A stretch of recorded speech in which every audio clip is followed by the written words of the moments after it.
2024년도는 저희 교회 두 번째 비전인 복음 안에서 행복을 누리는 누림 공동체라고 하는 그런 비전 아래 주제표를 복음으로 행복한 예수 공동체로 정하고 지금까지 이제 왔습니다. 그래서 이 복음을 좀 우리가 함께 생각해 보고자 하는 또 마음에서 갈라디아서 말씀을 함께 좀 나누기도 했고요.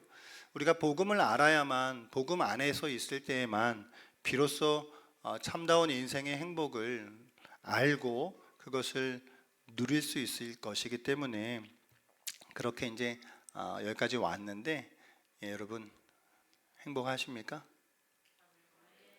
복음 안에서 행복하시죠? 아멘. 한 세 분 대답하신 것 같은데, 시편 115편은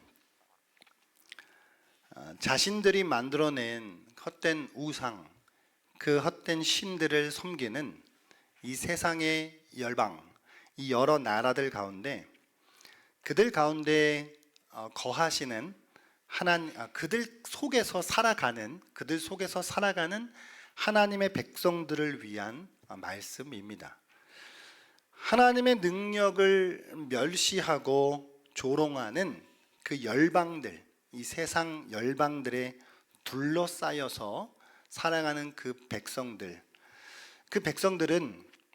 주님께서 정말 스스로 그 영광을 스스로에게 돌리시게 해달라라고 그렇게 기도하고 있습니다. 뿐만 아니라 주님의 절대적인 주권에 대한 신앙을 이제 고백하고 있는 것을 보게 되죠. 실제로 당시에 하나님의 백성들이 여러 외적들에 의하여서 또 침략을 당하고 시련을 받고 있었기 때문에 그들에게는 그 어느 때보다도 하나님의 격려가 필요했습니다. 오늘 시편 기자는 성전에서 예배하는 그 공동체를 향하여서 하나님의 무한하신 자비하심과 여전히 일하고 계시는 그 하나님의 성실하심을 그들로 하여금, 그 백성으로 하여금 다시 한번 확신시켜 주기를 원했던 것입니다. 다시 말씀드리면 시편 기자는 현재 처해져 있는 그 공경, 여러 가지 역경들로 인하여서 이방인들이 비록 그들을 조롱하지만 그러나 하나님을 의지하는 가운데에 흔들리지 말 것을 권면하고 있는 것입니다. 이스라엘은 하나님의 백성으로 오직 여호와를 의지해야 합니다. 믿으십니까? 각자가 처한 모든 그 일들과 사건들 속에서 하나님께서 일하시도록 맡겨드려야 합니다. 하나님께서 그들의 도움과 방패가 되셔서 모든 일을 그들에게 가장 선한 유익한 방향으로 이끄실 것을 믿어야 합니다. 할렐루야. 사랑하는 여러분, 오늘 살아가는 우리 성도들에게, 특별히 이 강팍한 세상 속을 살아가는 저와 여러분들에게 여전히 세상에 강력한 도전이 있습니다. 세상은 마치 우리를 향해 너희들이 믿는 신이 어디에 있느냐, 어디 있는 거냐 라고 물으며 우리를 조롱하는 듯합니다. 하지만 하나님은 오늘 여기 우리와 함께 하십니다. 그리고 우리에게 내가 여기에 있다라고 말씀하십니다. 하나님께서 우리의 도움이시고 방패시라고 말씀하고 있습니다. 하나님을 믿고 의지하는 자들에게 특별히 복을 주신다라고 말씀하셔요. 이 시간 하나님을 바라보며 나아가는 저와 여러분은 복을 받은 자들임을 믿습니다. 믿습니다.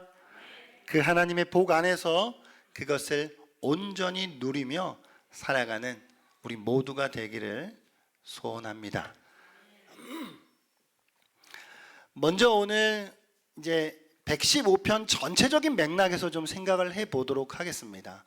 이 전체적인 115편 맥락에서 시편 기자는 이방인들이 그 하나님의 백성들을 조롱하는 것에 대하여서 말하고 있습니다. 그래서 오늘 2절 말씀에 보면 이렇게 이야기하고 있거든요. 2절 말씀 한번 띄워봐 주시겠습니까? 같이 한번 읽을까요? 시작. 어찌하여 문 나라가 그들의 하나님이 이제 어디 있느냐 말하게 하리까. 아멘. 그러니까 이 열방의 이 이방 민족들이 하나님의 백성들을 향하여서 너희들 믿는 하나님이 어디 있냐? 하나님 도대체 어디 있는 거냐? 라고 그렇게 조롱하고 있다라고 하는 거예요. 그러니까 이 문구는 이게 되게 조롱이 섞이고 멸시가 어떤 담겨져 있는 그런 물음인데, 이것은 고대 근동의 어떤 전쟁이랑 좀 연관이 있는 그런 문구이에요.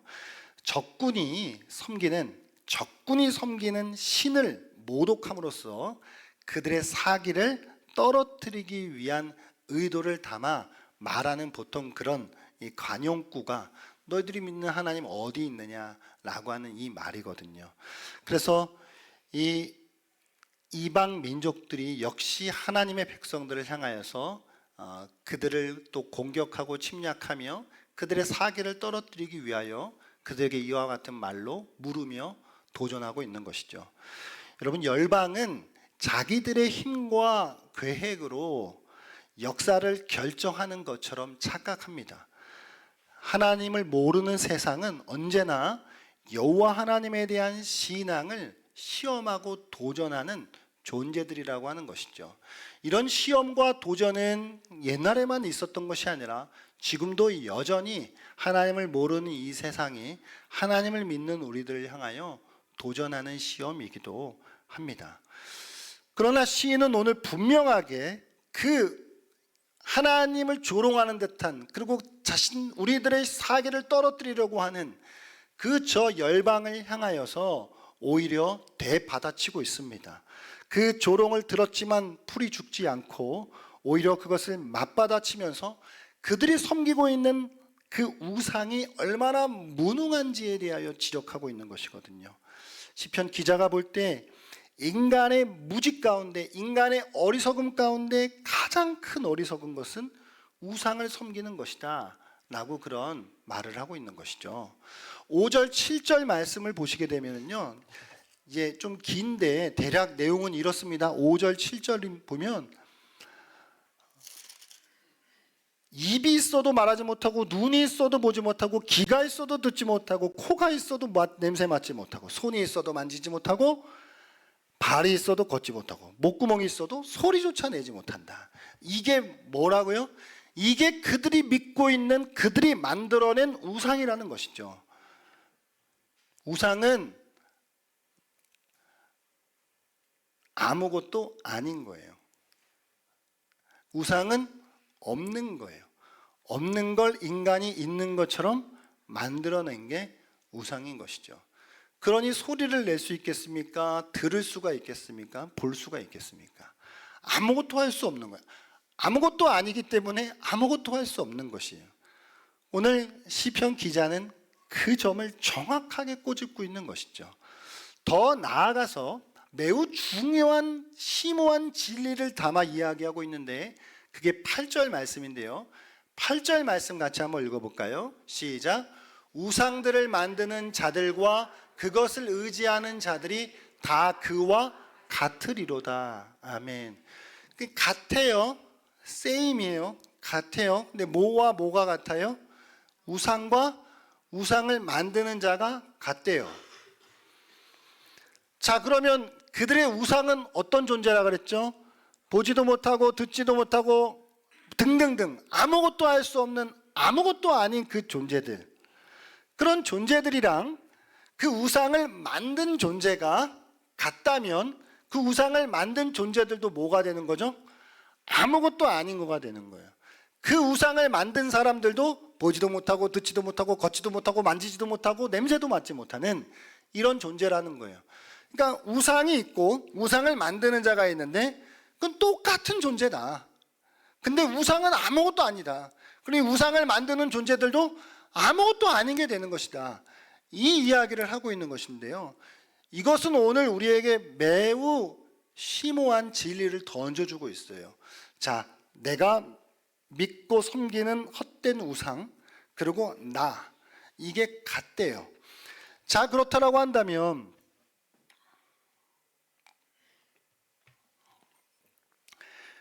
이 논리 이 안에서 우리가 조금 또 다른 논리로 좀 나아갈 수 있는데요. 우상을 만드는 자와 그 만들어진 우상이 같다. 이걸 잘 생각해 보면, 그러면 우리가 섬기는 하나님이 같다라고 하는 결론이 나올 수 있죠. 우상과 우상을 만드는 자가 같대요. 그럼 우리가 섬기는 하나님이 같다라는 것으로 나아갈 수 있겠죠? 그 이야기는 우리가 하나님을 어떻게 생각하느냐에 따라서 우리가 우리의 한계와 가능성을 정해버린다는 것이에요. 우리가 하나님을 그저 그런 분, 시시한 분, 그저 그냥 적당한 분 정도로 믿으면 우리 또한 그저 그런 시시한 존재, 적당한 존재가 된다라고 하는 것이죠. 우리가 그렇기 때문에 끊임없이 우리는 우리 스스로 하나님을 제한하려고 하는 그 유혹을 벗어버리고 광대하시고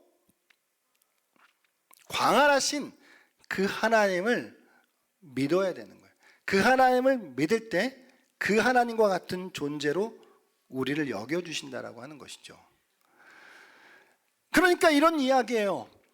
만일 우리가 믿는 하나님이 온 우주의 창조주시고 정말 온 세상을 주관하시는 분이시고 전지전능하셔요. 그리고 은혜와 사랑이 충만하신 분이십니다. 심지어 보잘것없는 우리의 인생을 세심하게 살피시고 채워주시는 하나님이라고 해보죠. 그러면 우리가 그런 위대하고 광대한 하나님을 믿는다면, 그런 하나님을 우리가 섬긴다면, 우리가 그런 세심하고 인격적인 분이심을 믿는다면 우리도 그와 같은 존재가 된다는 것이죠. 여러분, 이 그런 존재시라는 거예요. 이게 얼마나 복된 일이죠? 이보다 복될 수가 있습니까? 그래서 우리는 복받은 자들이에요. 우리가 믿는 하나님 어떤 분이시죠? 우리가 스스로 하나님을 제한하면 우리도 제한된 존재가 된다는 거예요. 그러나 그 하나님을 제한 없이 있는 그대로 그 하나님을 믿으면 우리도 그와 같은 존재로 여겨주신다라고 오늘 말씀하는 것이거든요. 그래서 저와 여러분 정말 엄청난 놀라우신 그 하나님을 믿는다면 우리는 그와 같은 존재로 복을 받은 거예요. 이게 복이잖아요. 오늘 본문 12절에서는 이렇게 말씀하고 있어요. 12절에 여호와께서 우리를 생각하사 그래요. 여러분 그 성탄절 때 잠깐 말씀을 나눴지만 히브리어 동사는 많은 뜻을 담고 있다 그랬잖아요. 그래서 이 우리를 생각하사라고 하는 이 단어도 성경에서 생각하다라고 하는 단어 참 중요한 동사인데, 이게 히브리어로 자카르라고 하는 동사인데 이게 보통 기억하다라고 하는 동사예요. 그런데 이 기억하다라고 하는 동사는 그냥 내가 생각하고 정신적으로 인식했다, 다시 떠올렸다, 이 정도의 의미가 아니고, 이것은 하나님께서 그 존재를 생각하고 그 다음 단계, 그래서 돌보시고 그래서 뭔가 행동을 취하신다라고 하는 것까지 이어지는 게 이 자카르라고 하는 단어가 품고 있는 거예요. 그래서 우리가 하나님께서 우리를 권고하신다, 생각하신다, 기억하신다 라고 하는 건 우리를 위해 뭔가 액션을 취하신다라고, 이 모든 게 다 포함되어져 있는 생각이라고 하는 것이거든요. 하나님 우리 생각하시는 줄 믿습니다. 하나님 우리 기억하시는 줄 믿습니다. 우리를 위해 지금도 무언가를 행하시고 계심을 믿습니다. 특별히 하나님께서 그들을 생각하셔서 복을 주신대요. 오늘 복을 주신다는 단어가 4번이나 나와요. 복을 주신다, 복을 주신다, 복을 주신다, 복을 주신다. 이스라엘 집에도 아론의 집에도 여호와를 경외하는 자들에게도 복을 주신대요.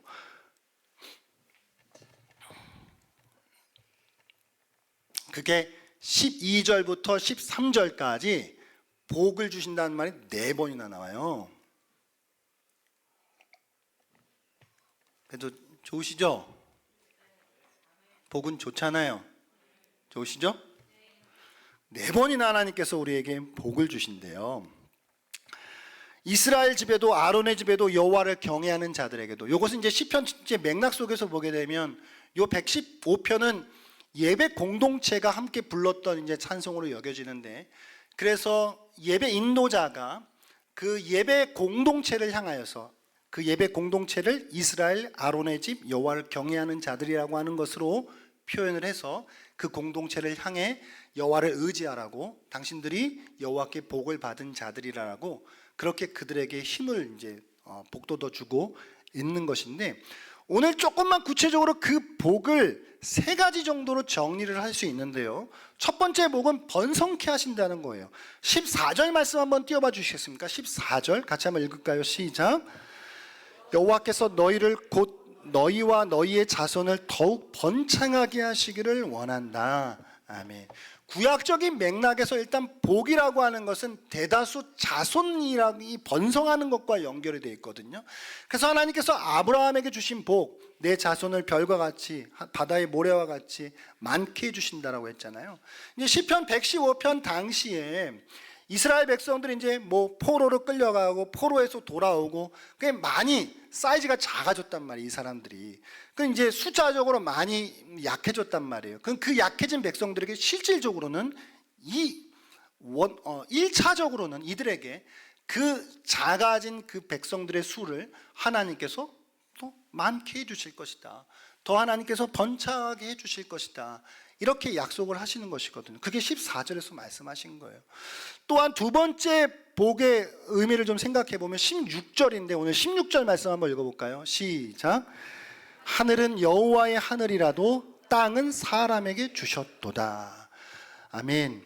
여기서 하늘이라고 하는 것은 공간적인 차원이 아니라 이건 신학적인 의미에서의 하늘인데, 하나님만이 다스리시는 영역, 그 주권을 이제 하늘이라고 표현한 것이고, 이 땅은 인간에게 나누어 주신 영역을 이야기하는 것인데 땅을 주셨다는 거예요, 인간에게. 그래서 이 땅 가운데에 인간들이 살아가도록 사람에게 땅을 주셨다라고 하는 것인데 인간에게 맡기셨다는 것이죠. 그렇기 때문에 인간은 이 땅을 사는 동안에 이것도 할 수 있고 저것도 할 수 있는데, 그러니까 오늘 맥락 속에서는 땅을 너희들에게 주었으니 헛된 우상 같은 거 섬기는 짓 하지 말고 오직 여호와 하나님을 의지하며 살아야 한다. 이게 복이다라고 말씀하고 있는 것입니다. 할렐루야. 그래서 복이 있는데요, 첫 번째는 번성케 하는 것이고 두 번째는 땅을 맡기셨다라고 하는 것이에요. 그 다음 세 번째로 오늘 복은 찬양하게 하신다는 것이거든요. 오늘 17절 18절 말씀 한번 띄워봐 주시겠습니까? 시작. 죽은 자들은 여호와를 찬양하지 못하나니 적막한 데로 내려가는 자들은 아무도 찬양하지 못하리로다. 그런데 우리는 이제부터 18절이요, 영원까지 여호와를 송축하리로다. 할렐루야. 자, 죽은 사람들은 여호와를 찬양하지 못해요. 그러니까 영적으로 죽어 있는 백성들이 여호와를 찬양할 수 없지요. 그러나 우리는 이제부터 영원까지 여호와를 송축한대요. 주님을 찬양한대요. 주님을 찬양하고 송축하는 것이 복입니다. 믿으십니까? 아멘. 여호와를 찬양하는 여러분들이 복 있는 사람들이심을 믿습니다. 믿으시죠? 그래서 오늘 복 받은 자들이라고 했는데 우리를 또 그 당시에 이제 번성케 하시는 복, 또 땅을 맡기셨다라고 하는 복, 또 여호와를 찬송하며 송축하게 하신다라고 하는 복, 이런 걸 이제 주셨다라고 하는 거예요. 그래서 여호와를 의지하라고 하는 거예요. 아무것도 아닌 헛된 우상을 섬기지 말고, 그거 섬겨봐야 똑같은 존재밖에 되지 않는다. 그래서 창조주시오 주관자신 우리를 구원하시는 그 하나님을 우리가 믿고 의지하며 살아갈 때 우리는 그와 같은 존재로 복을 받게 되어지는 것이다 라고 그렇게 말씀하고 있는 것입니다. 그런데 이제 오늘 이 본문에서 아까 제가 4번이나 언급되었다라고 하는 그 복이 있다라고 하는 이 단어가 조금 중요한 단어인데요. 이게 히브리어로 바라크라고 하는 단어예요. 바라크.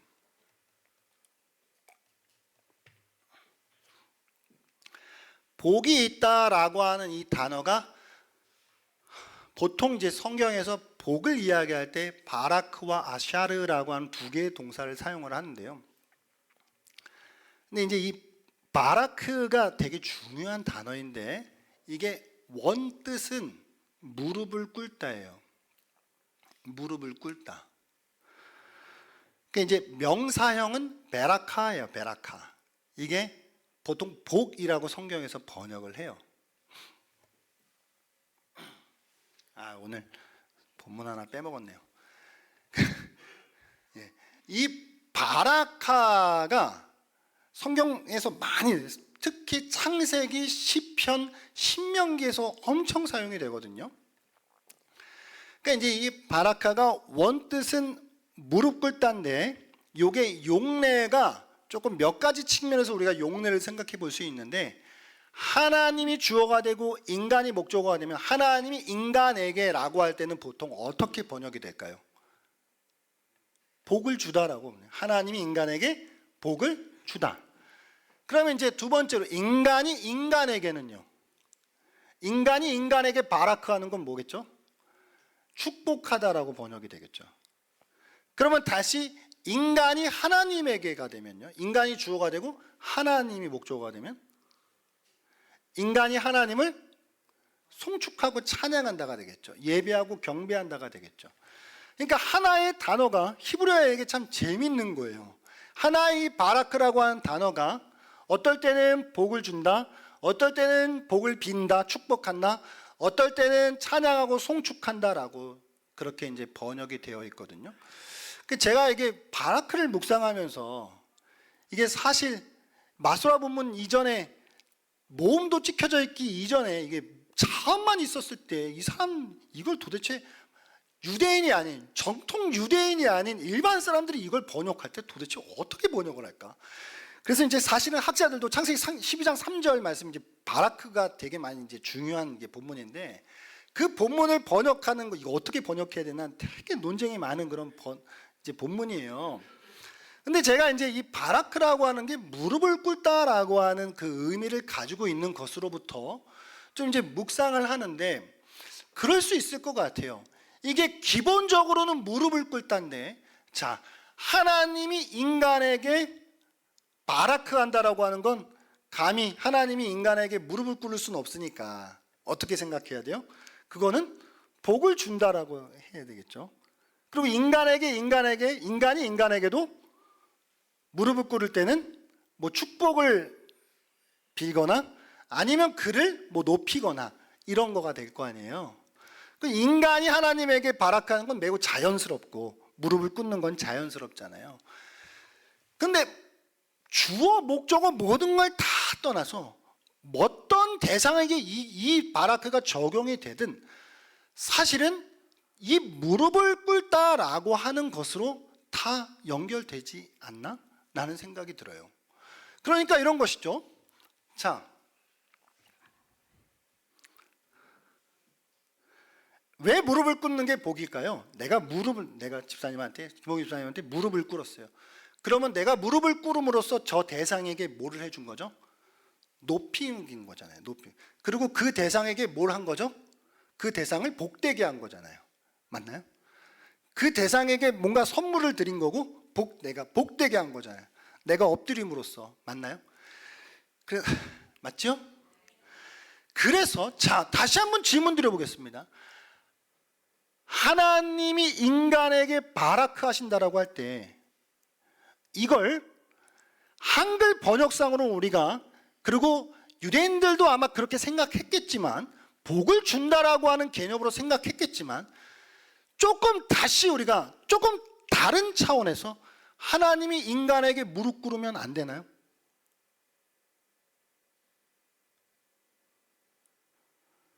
하나님이 인간에게 무릎 꿇을 수 없나요? 조금만 다시 생각하면 전 너무 가능한 일인 것 같아요. 하나님이 인간에게 말씀하시는 것이 무릎 꿇는 거고, 자, 하나님이 인간에게 다가오시는 것이 무릎 꿇는 거예요. 원래 가능하지 않은 그 일을 하신 것이 무릎 꿇은 거예요. 그 하나님의 무릎 꿇으심이 인간을 복되게 한 것이죠.